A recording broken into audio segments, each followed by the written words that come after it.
Comrade, আজকে আমি একটা প্র্যাঙ্ক করতে চলেছি ছোট। দেখা যাক দাদা আর মা দুজনকে ফাঁসাবো। জলের মগটা তাড়াতাড়ি ফ্রিজে রেখে দিই, আজকে তোমার প্র্যাঙ্ক আসল জল নিয়ে, ঠান্ডা না হলে তো করতে পারবো না। আজ দুজনকেই দেখো না কি করি। দেখি মা রান্নাঘরে কি করছে, কিছু বুঝতে পারছে না। সকাল থেকে আমার মাথায় কি প্ল্যান চলছে এখনো বুঝতে পারিনি কেউ। দাদা কি করছে দেখি, কি করছে দেখি আসুন। হ্যাঁ খেতে বসে পড়ছে, খা খা, বুঝতে পারি আজকে কি কি খাস বকার সাথে। অনেকটা টাইম হয়ে গেল, জলটা রেখেছি, দেখি ঠান্ডা হয়েছে। ওরা তো খাচ্ছে, অনেক কিছু করছে, তো জানি না ওনাদের সাথে কি হতে চলেছে। চলো। অনেক ঠান্ডা হয়ে গেছে জল।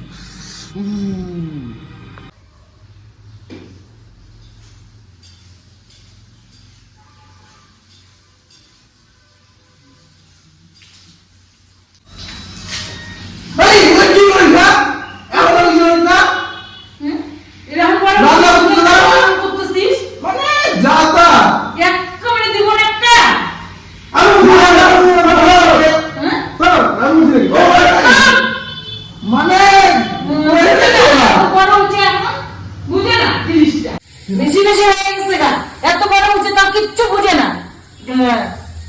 এগুলো করে নাকি মানুষ? দেখতো আমি স্লিপ কাটলে কি করবো আমি?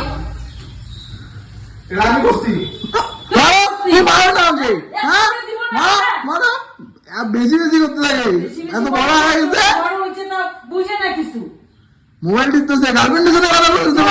কি করলো আমার? তাও তো বিয়া দিয়ে দাও, বউ না আসলে হবে না।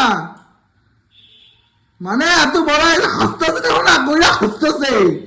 এগুলো একটা করা উচিত হলো রান্নার সময়। দেখো তো, হ্যাঁ গ্যাস টেস ধরে দিছি আমি। ভাই তো কিছু করাই যায় না। আজকের ব্লগটায় মার খাওয়ানো হলো না, নেক্সট দিন মারও খাওয়াবো। আজকে একটু বকাতেই কাজ চালিয়ে নাও। Like share and subscribe.